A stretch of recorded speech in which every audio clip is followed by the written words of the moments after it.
Le président Joe Biden a précisé qu'il promulguera cette loi. Le ministère chinois des Affaires étrangères a déclaré que Beijing apporterait une réponse résolue si les États-Unis insistaient pour adopter la loi. La diplomatie chinoise a déclaré s'opposer fermement à l'ingérence des États-Unis dans les affaires intérieures de la Chine sous prétexte de problèmes liés au Xinjiang. Elle précise que les allégations de génocide et de travail forcé sont des mensonges absolus.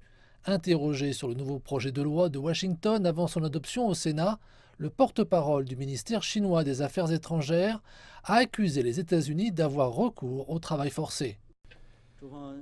La Chine s'oppose fermement à l'ingérence du Congrès américain dans les affaires intérieures de la Chine sous prétexte de problèmes liés au Xinjiang. En inventant des mensonges et en créant des troubles sur de telles questions, certains politiciens américains cherchent à contenir et à freiner le développement de la Chine par la manipulation politique et l'intimidation économique au nom des droits de l'homme. Leur plan ignoble ne réussira jamais et ne fera que nuire davantage à la crédibilité et à l'image du gouvernement américain et du Congrès en Chine. L'étiquette du travail forcé convient mieux aux États-Unis qu'à n'importe qui d'autre. Il y a environ 500 000 enfants agriculteurs là-bas.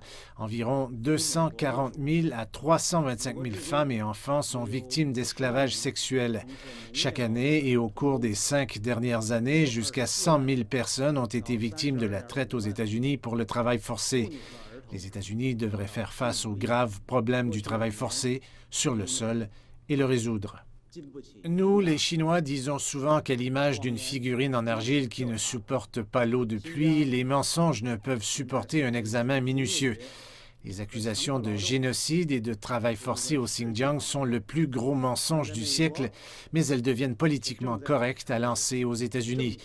Nous le regrettons profondément. La Chine est déterminée à protéger ses intérêts de développement national. Nous apporterons une réponse résolue si les États-Unis insistent pour adopter la loi.